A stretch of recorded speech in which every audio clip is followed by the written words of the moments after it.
Algebra से भरा हुआ है। जिस प्रकार से एक पेड़ को लगाने के लिए सीड बीज की जरूरत होती है, उस प्रकार से मैथ के चलाने के लिए बीज गणित की जरूरत होती है। और इस अलजेब्रा को मन से पढ़िए। अगर तो यहां पे याद रखिएगा, तो आज हम लोग अलजेब्रा स्टार्ट करेंगे, इसलिए अलजेब्रा पहले बता दीजिए। ऐसा कौन सा मैथ का ब्रांच है जिसमें अलजेब्रा नहीं है? तो देख लो आप लोग पूरा अलजेब्रा बोलो, ऐसा कोई भी मैथ का ब्रांच बोलिए जिसमें हम बताते हैं कि अलजेब्रा है। त्रिकोणमिति ले लो, पढ़ो ना, साइन थीटा, यहां पे थीटा एक तरह का क्या है? अलजेब्रा का एक पार्ट है। यहां पे हम लोग वैल्यू रखते हैं, ठीक है। उसी प्रकार से क्या हो गया, कोई भी फील्ड ले लीजिए मैथ का, तुम लोग मेंसुरेशन ले लो, मेंसुरेशन में फॉर्मूला पढ़े हो 2 × L + B, पढ़े हो ना। यहां पे LB क्या है? तो ये सब अलजेब्रा का ही पार्ट है, क्योंकि अलजेब्रा में दो यहां पे देखने को मिलेंगे। पहला आपको मिलेंगे वेरिएबल, ठीक है, अब दूसरा मिलते हैं कांस्टेंट। क्या मिलते हैं? कांस्टेंट। पहला मिलता है वेरिएबल और दूसरा मिलता है कांस्टेंट। अगर वेरिएबल का बात किया जाए, वेरिएबल जो वैरी करता हो, ठीक है ना, जो क्या करता हो? वैरी करता हो, तो उसको चर बोलते हैं। अब कांस्टेंट कहने का मतलब अचर मतलब है। तो पहला आपको मिलेगा लेटर, क्या मिलेगा? लेटर। अब दूसरा क्या मिलते हैं? नंबर।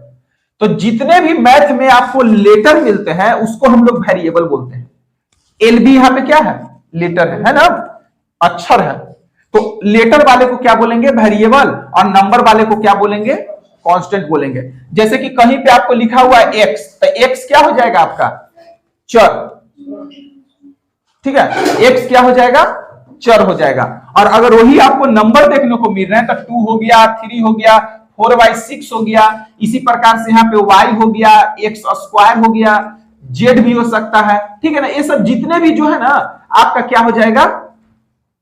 और भी ले लो, L भी हो सकता है, कुछ भी जितना भी लेटर है उसको हम लोग वेरिएबल कहेंगे, और जितना भी आपका नंबर रहेंगे उसको क्या कहेंगे? कांस्टेंट कहेंगे। कोई दिक्कत नहीं होगा? कोई दिक्कत नहीं होगा? हाँ, याद रखिएगा। और मैथ में याद रखना है, जिस तरह से एक पेड़ को लगाने के लिए बीज की जरूरत होती है, उसी तरह से मैथ को चलाने के लिए बीज गणित की जरूरत होती है। तो कहने का मतलब ये वेरिएबल वही ATM है कि जितना मन करेगा आप उतना पैसा निकाल सकते हैं। तो ही मम्मी आपको क्या कर दिए? ATM। अब पापा कह रहे हैं कि 10 रुपये देंगे, तो वही क्या हो गया? कांस्टेंट हो गया कि फिक्स है भैया, 10 रुपया में तुमको जो करना है जो कर लो। अब मम्मी दे दी है ATM है, वेरिएबल उसको ही बोलते हैं कि जितना मन करे जितना यूज करो। तो वही XYZ है, यहां पे वेरिएबल कहे जाएंगे मैथ में। कहने का मतलब कि ये फिक्स वैल्यू रहेगा, इसका कोई भी मान आप रख सकते हो, 2 भी रख सकते हो, 3 भी रख सकते हो, ये हरदम बदलता है। और ये जो कांस्टेंट रहेंगे ये क्या करेगा? नहीं बदलेगा। कोई दिक्कत नहीं ना। अब यही दोनों को क्या करते हैं, जब हम लोग प्लस, माइनस, इंटू और डिवाइड से चारों को क्या करेंगे? दोनों को जोड़ देंगे, ठीक है ना। प्लस, माइनस, इंटू और डिवाइड से, जैसे देख लो, हम एक ले लिए हैं, कौन? कांस्टेंट ले लिए हैं। क्या कर लिए हैं? कांस्टेंट ले लिए हैं। और दूसरा जो ले लिए यहां पे हम एक वेरिएबल ले लिए, क्या ले लिए हैं? और एक और ले लिए हैं वेरिएबल, ले लिए y, 2x + y। तो जब क्या होता है, प्लस, माइनस, गुना और भागा के माध्यम से हम लोग वेरिएबल और कांस्टेंट को जोड़ देते हैं, तो हमारा बन जाता है अलजेब्रिक एक्सप्रेशन बनता है। क्या बनता है? अलजेब्रिक एक्सप्रेशन, बीजीय व्यंजक, ठीक है ना। तो याद रखिएगा, जितना भी आप मैथ में देखोगे उसको बीजीय व्यंजक के अंतर्गत में रखोगे, ठीक है। मन किया कि हम यहां पे ले लें x², 2 ठो x ले लें, मतलब ये क्या है? वेरिएबल है कि कांस्टेंट है? वेरिएबल है, ठीक है। क्या है? वेरिएबल है। अब यहाँ पे 4y ले लिया, यहाँ पे एक और ले लिया, तुम 6 भी ले लिया, ठीक है ना। तो ये तीनों को मिला करके देखो, ये x² है, कहने का मतलब क्या है? ये दोनों में गुना है कि नहीं। यहां पे क्या है? प्लस है, यहां पे भी 4 × y है, अब +6 है, जोड़ दिए हैं साइन से। तो जब साइन के माध्यम से क्या करते हैं, वेरिएबल और कांस्टेंट को जोड़ते हैं, तो उसी को हम लोग क्या बोलते हैं? Algebraic expression. तो अलजेब्रिक एक्सप्रेशन में कोई दिक्कत नहीं होगा? आया? आ गया ना? अरे हाँ या ना बोलना कस के। लग रहा है कि सुबह अभी सुतले है, क्लासों में तो लोग सुतले हैं। तो ये जो है इसमें 6 अकेले है, 6 नहीं बदल रहा है, इसका बदल रहा है ना। यहाँ पे 1 रखोगे तो 1 हो जाएगा, अगर 2 रखोगे तो कितना हो जाएगा? 4 हो जाएगा, क्योंकि 2 का स्क्वायर, 3 रखोगे तो 9 हो जाएगा, यहां पे 1 रखोगे तो 4 रहेगा, इसमें अगर 2 रख दोगे तो 8 हो जाएगा, 3 रख दोगे तो 12 हो जाएगा, मगर 6 नहीं बदल रहा है, नहीं बदल रहा है, तो इसको हम लोग क्या बोलते हैं, कांस्टेंट टर्म बोलेंगे। जो नहीं बदलता, ये भैया नया एक चीज आया है टर्म, अभी बताते हैं क्या है, इसको बोलेंगे अचर पद। पूछ देगा ऑब्जेक्टिव में डायरेक्ट कि x square plus 4y plus 6 में अचर पद कौन है, कांस्टेंट कौन है, तो 6 हो जाएगा। क्या हो जाएगा, जो अब एक नया टर्म आया है, तो अब वेरिएबल या कांस्टेंट में तो कोई दिक्कत नहीं होगा, नहीं होगा। चलिए टर्म के बारे में हम बताते हैं, टर्म को हम लोग बोलते हैं पद। क्या बोलते हैं, इससे पहले एक नया टॉपिक और सीख लेते हैं।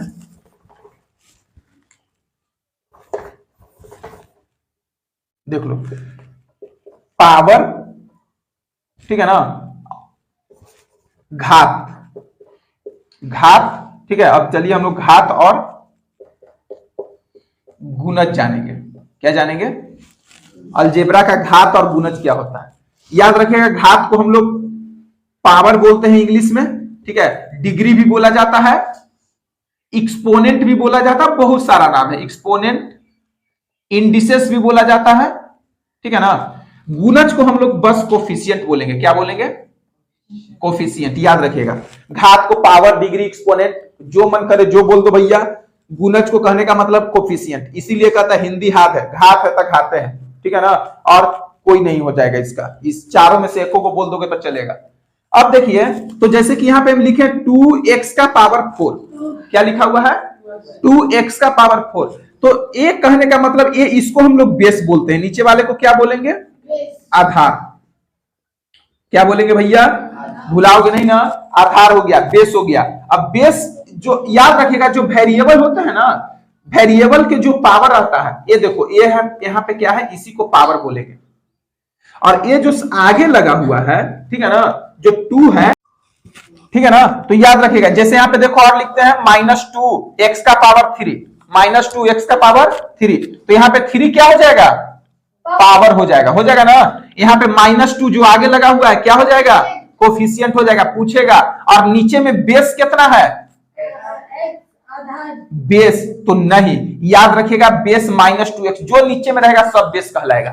क्या कहलाएगा, -2x हो जाएगा। पावर कितना है, 3 है, और कोफिशिएंट कितना है, -2।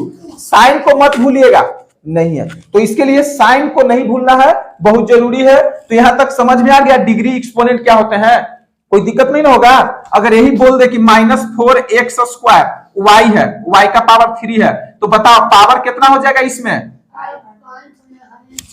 पावर कितना हो जाएगा, तो याद रहे दोनों को ऊपर वाला को जोड़ देना, तो 3 और 2 कितना हो जाएगा, 5, और कोफिशिएंट कितना हो जाएगा, तो -4 हो जाएगा। मगर यही बोल देगा कि x स्क्वायर का कोफिशिएंट बताओ, तो x स्क्वायर का कोफिशिएंट कितना हो जाएगा, तो याद कर लो, एकदम भूलना नहीं है, जिसका कोफिशिएंट पूछेगा उसको छोड़ करके बाकी को बोल देना।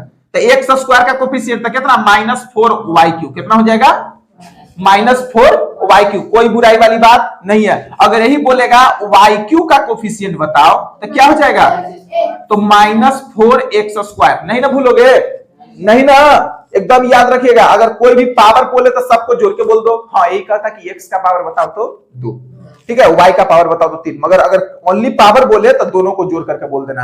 आप कोफिशिएंट बोले तो क्या हो जाएगा, -4 हो जाएगा। मगर वही पूछ दे कि x स्क्वायर का कोफिशिएंट बताइए, तो जिसका पूछेगा ना उसको छोड़ करके बाकी को बोल देना है। तो -4 देखो, x स्क्वायर को छोड़ो, तो -4y3 बच गया ना, कोई बुराई वाली बात नहीं है, समझ गया ना। रटवा के छोड़ देता था। x का पावर 0 अगर रहे तो याद रहे आगे से 1 मारना है। कोई भी संख्या का पावर अगर 0 रहेगा ना तो उसका वैल्यू हो जाएगा 1। 1000 भी है और उसका पावर 0 है तो उसका वैल्यू हो जाएगा 1, ठीक है ना। अगर कह रहा है कि बताओ यहां पे 2 का पावर कितना है, हम ये तो जानते हैं कि अगर नंबर में बोला जाए तो 1 है, मगर यहां पे अगर यही बोल दे कि अलजेब्रा मतलब वेरिएबल का पावर कितना है, वेरिएबल का, ध्यान से देखो, तो यहां पे वेरिएबल का पावर कितना है अगर हम बोले तो याद रखिएगा, यहां पे लिख सकते हैं उसको 2 का पावर 2 इंटू एक्स का पावर 0। क्या 2 इंटू एक्स का पावर 0 कहने का मतलब 2 इंटू एक्स का पावर 0 का मतलब कितना बताए हैं, 1 2, कोई दिक्कत नहीं होगा। तो यहाँ पे वेरिएबल का पावर कितना हो जाएगा 0। कहने का मतलब अचर पद के पावर कितना होते हैं, अभी बताए थे अचर पद 2x प्लस 6 या 3, यहां पे 2x माइनस 3, बताओ यहां पे अचर पद कितने हैं, -3, कितना है बताए थे ना, जो जिसका मान नहीं बदलता उसको हम लोग कांस्टेंट टर्म बोलते हैं। तो यहाँ पे 2x माइनस 3 है तो इसका कांस्टेंट टर्म हो गया। तो बताओ इसका पावर कितना है, तो याद रखेगा कोई भी पूछे तो इसका पावर कहना है 0। कांस्टेंट टर्म का पावर कितना होता है 0, कहने का मतलब -3 को आप लिख सकते हैं x का पावर 0, ठीक है ना, -3 इंटू एक्स का पावर 0। अब यही हो जाता है -3 इंटू एक्स का पावर 1, तो इसी को हम लोग क्या बोल देते हैं -3। इसीलिए कहता है कांस्टेंट टर्म का पावर कितना होता है 0 होता है, क्योंकि x का पावर 0, कोई भी संख्या का पावर अगर वेरिएबल हो या कांस्टेंट हो उसका पावर 0 तो उसका वैल्यू कितना हो जाएगा 1, ये भूलना।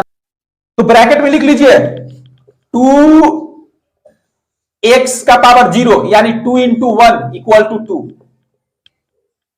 x का पावर 0 का मान 1 होगा, ठीक है ना।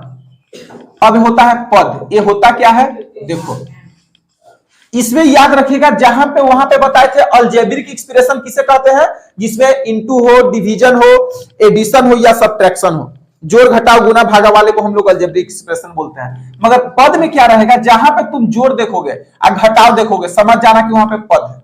जैसे हम एक अलजेब्रिक एक्सप्रेशन लेते हैं 2x² प्लस 4x प्लस 6, तो बताए थे यहाँ पे 2x² के बीच में गुना है ना, यहाँ 4x के बीच में भी गुना है और 6 तो 6 से भैया, ठीक है। तो यहाँ पे a क्या हो गया, a आपका क्या कहलाता है कांस्टेंट टर्म, याद है ना, कांस्टेंट टर्म हो गया। तो ये अब याद रखना j को यहाँ पे प्लस माइनस उतना पद होगा, ठीक है ना। तो देखो यहाँ पे क्या प्लस, एगो इसके आगे कुछ नहीं तो प्लस है ना, तो 1 प्लस 2 प्लस 3 प्लस, मतलब यहाँ पे टोटल टर्म कितने हो जाएंगे 3। पहला कौन सा टर्म है 2x², दूसरा क्या है 4x और तीसरा क्या है कांस्टेंट टर्म 6 हो गया। उसी प्रकार से यहाँ पे 4x² माइनस 3y प्लस 6 है या -4 है, तो कितना हो जाएगा टोटल टर्म कितने हो जाएंगे 3। कौन कौन, पहला 4x² माइनस 3y और दूसरा क्या हो जाएगा -4। एकदम समझ में आ रहा है ना, नहीं आएगा बोल देना फिर दिलवाएंगे भैया डायरेक्ट 230 वोल्ट, ठीक है ना। तो ये हो गया समझ में। अब आइए टर्म को याद रखेगा, दो तरह के होते हैं, ठीक है ना। टर्म जो होंगे दो तरह के होंगे, जैसे कि यहाँ पे देखो 4x² लिखा है, एक और लिखे 6x, एक लिखे 4x² और 2x² लिखे ना। यहाँ पे क्या देखने को मिल रहा है, ठीक है ना, जिसका वेरिएबल है दोनों में सेम है ना, वेरिएबल क्या है सेम है, और यहाँ पे वेरिएबल दोनों का क्या है डिफरेंट है, ठीक है ना। तो याद रखिएगा जब वेरिएबल सेम होंगे, मतलब ये भी घोड़ा ये भी घोड़ा, 4 को घोड़ा 2 को घोड़ा, तो दोनों घोड़ा को सबको एक जगह तुम पूछ सकते हो, तो इसको हम लोग बोलते हैं लाइक टर्म। क्या बोलेंगे, अगर वेरिएबल सेम रहेंगे, ठीक है ना, वेरिएबल सेम तो लाइक टर्म कहलाता है, वही कहता है लाइक टर्म हो जाएगा, और दूसरा जो हो जाएगा अनलाइक टर्म हो जाएंगे। कोई बुराई वाली बात, जैसे यहां पे देखो लिख रहे हैं 2m लिख रहे हैं और 4m लिख रहे हैं, दोनों का वेरिएबल सेम है ना। क्या है वेरिएबल m, क्या है जितना भी लेटर होते हैं उसको वेरिएबल बोलते हैं, ठीक है ना। तो दोनों का लाइक टर्म हो गया। यहाँ पे देखो दो, यहाँ पे हम ले लिए हैं 2m और एक ले लिए 4m, या ले लो 2m इंटू 4m² ले लो। यहाँ पे देखो घोड़वा के 1 को पैर है, आई घोड़वा के 2 को पैर है, ठीक है ना, तो दोनों के अलग अलग रखना पड़ेगा, भले घोड़े हैं मगर दोनों अलग अलग कैटेगरी की हो गया, ठीक है ना। तो समझ गए। तो लाइक टर्म कहने का मतलब पावर भी सेम रहना चाहिए वेरिएबल का, और दोनों वेरिएबल भी सेम रहना चाहिए।